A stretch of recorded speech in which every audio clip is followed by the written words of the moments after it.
Canada has been a loving destination for Indian students, for South Asian students, for students from other countries like Bangladesh, Sri Lanka, everywhere. It has been a leading study destination. But recently we see that there are We're reducing the numbers of immigrants that will come to Canada. some kind of negative aspects that are coming for Canada. People are afraid. People think that they'll not get their visas for Canada, and then the entry requirements are a lot, and there's a sense of This is a big change. Canada is shutting down for international students. Visas these days are super swift. We have heard a lot many students who have received visas in 1 week under SDS category. Students need to consult with a good consultancy and then with the good counselors. Yeah. Each and every counselors in any good consultancy, for example, Meta Apply. Can you explain a little bit about what's capping and how it is stopping people to?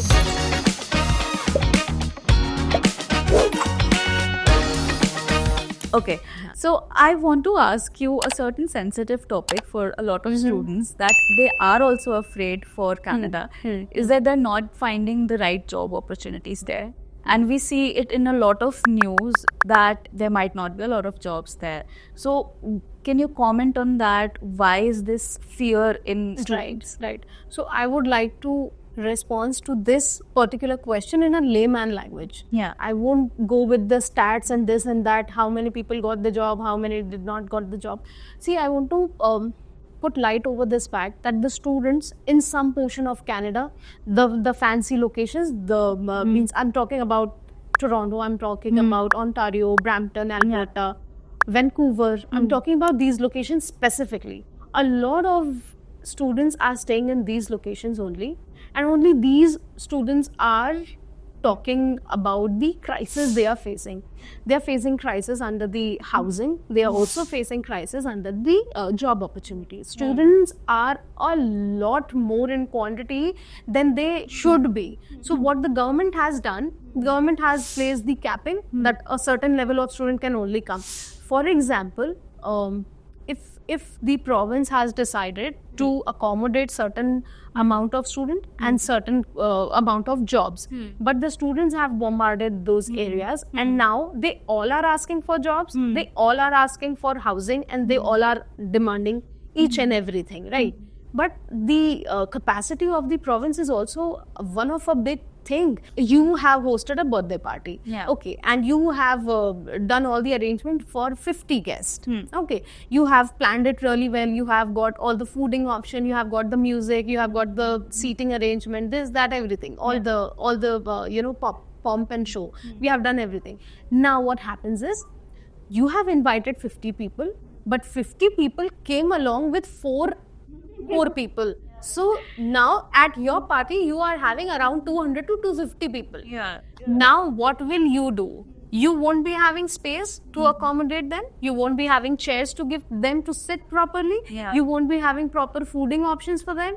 You won't be able to meet all of them, greet all of them. You won't be even able to say hello to everyone. And then they'll feel bad. And then they will feel bad about it. They will go out and then they will discuss with another set of friends that in your party things were not good. You were not hospitable. You were not available enough. So this has happened in Toronto. This has happened in Brampton. They have certain level of restrictions. They can accommodate certain level of students, certain level of jobs, certain level of housing. But it is overly populated. And when they put restrictions, then also students get very unhappy. Obviously, this is human nature. So obviously they will feel offended about it. But then they need to look after another options, another provinces where they are very easily, they can very easily get the housings, they can very easily get the jobs, they can very easily get PR.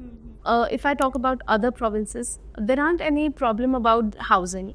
If I talk about St. Thomas University, our accommodation is one of the bestest in entire Canada. We provide custodianship to the students. So if the students are under the age, means if they are not 18, 17, 16 maybe, if they will opt for our accommodation, we will provide them custodianship, which is one of the biggest thing that we can give to the student when they are thinking about abroad education. Is this expensive? It is free of cost. Oh, the custodianship is completely free. And what about accommodation? Accommodation is also very, very affordable. They can get accommodation very easily around 6,000 CAD for their entire education for a year probably. Okay. Yes, and there are different segments also in that. We do not face any kind of problem under the job opportunities. The government has decided to give 19 CAD per hour to the students under their part-time jobs thing, so they can earn really well. I have a student. She is studying in St. Thomas University. She's working in Walmart as a cashier. She's getting 24 CAD per hour. Oh my Look, 24 CAD is huge. Yeah. Even I was not convinced about the fact that she's getting 24 CAD, to be very honest with you. But her sister met me along with her mother. And they only told me that my daughter is getting this much amount as part-time, which is literally huge. Not even the master category student in Ontario or in Toronto, Brampton, whatever, they are getting this much amount. But in New Brunswick, if the student is capable enough, Yeah. they can negotiate it at any level. Definitely, they have got all these opportunities. Yeah. Also hearing a lot of news about the students who are coming back to India. So, first of all, we should not be afraid of the situation that they are coming back to India. India is now, fastest growing economy these days. Let me give you 3 reasons behind students coming back to India. Number one is India is the 3rd largest economy. It is growing every day and it is going at a very high pace. Yeah. So students are not finding a lot of competition here to grow well. If we compare this same situation to the Canadian market, it is already developed and there is a lot of competition. Number 2 is the family businesses. A lot of students are having family businesses. So just for the sake to support their family, they also come back to India and then they engage themselves in the family businesses. Yeah. Number 3rd option is the reputation they get on the foreign certifications. Yeah. So they go to Canada or maybe any XYZ country, they study there, they get the certification, they get the mark sheets, they get the degrees, and when they come back to India, they get a lot of reputation, recognition in terms of everything, in terms of jobs also, Yeah. and in terms of businesses also. Because So, the skill sets that they are gaining over there Yes, is yes, extremely yes, good. yes. It's of an international level. Correct, absolutely correct. Yeah. So skills plays the major role. Yeah. So we know that a lot of students, they do get PR, not just in Canada, in UK, in other countries also. So what are the PR opportunities in Canada like? See, we have always seen Canada as the home for PR opportunities or maybe people getting PR. So Canada gives PR very, very easily. Some of the provinces are there, for example, again, I'm always talking about New Brunswick and Nova Scotia, these destinations, because these are booming destinations in all the aspects. Yeah. So these locations, these provinces gives PR very, very easily as compared to the fancy locations. Like Toronto. Yes, Toronto or maybe Toronto or maybe just Toronto is in a like that. So we have always heard these kind of pronunciation about the Toronto destination. So yes, udhar thoda sa there are some kind of restrictions, but yes, You can get PR yes, there as yes, well. yes, everywhere. Canada is the home for getting PR very, very easily. So So I think it also gives a feeling that Canada wants to grow with you. It is not just about that, that's right, you right. go over there because, Correct. see, to be very honest, international students bring a lot of economy Yes. strength. So, Correct.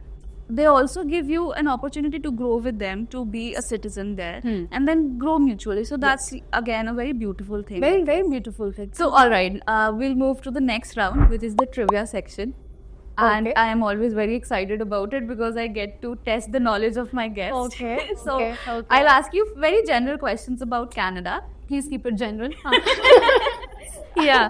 Okay, Yeah, okay, all okay. right. So, my first question is, which is the official language of Canadian province, Quebec? French is the official language for Quebec. Students can apply for CAQ and they can get that done. But even if they speak an English language, it is very much okay. Yeah. Yeah, correct answer. In which year did Canada become a country? 1886, if I'm not wrong. Very close. It's 1867. Okay. Yeah. 1867. Yeah. Okay, and what is the leaf that is there on the Canadian? Maple leaf, no? Yes. yes, Okay. yes. And what is the capital of Canada? Ottawa. However, people believe that it is Toronto. Yeah. But it is not. Ottawa Toronto. Is Ottawa is the capital. Yes. Okay, so Canada produces 85% of the world's supply of which food?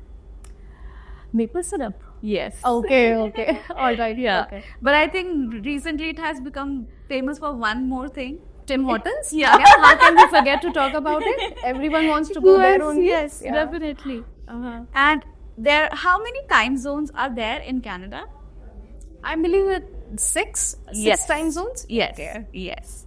And my last question is, what is the most visited tourist attraction in Canada? Niagara Falls. Yes. I definitely want to go there, and I see so many pictures of Niagara Falls and it looks beautiful. It is actually. I think there is a competition also between American Niagara Falls and the Canadian. Canadian ones, yes. And the Canadian one looks very beautiful. It is beautiful, no doubt. Yeah. So that's the end of the trivia segment. You did wonderful. Well, thank you so much, Shalini, for coming on the show. I had a blast today. This was very unexpected from my side also, because we were able to talk about so many issues, so many complexities about Canada, and you've been very candid about it. Thank you so very much for having me. We rarely get to, talk about all these issues over camera actually, because means besides camera, we definitely discuss a lot many things. But with camera, I think this would put a lot of light on students' perspective as well, and they would consider agencies, they would consider counselors even more after this podcast. Yeah. So they would rely more on the counselors and their education. And then they would also get some kind of good guidance. Yeah. Well, like you saw on this episode, we talk about the real reasons or the real complexities of international education. We are sure that there are a lot of sensitive issues, there are a lot of complexities related to Canada and other destinations also. And we want to answer all these questions honestly. So if you want to know more answers, you want to know more solutions, then make sure that you subscribe to our channel and hit the bell icon, because we will keep bringing up these episodes for you.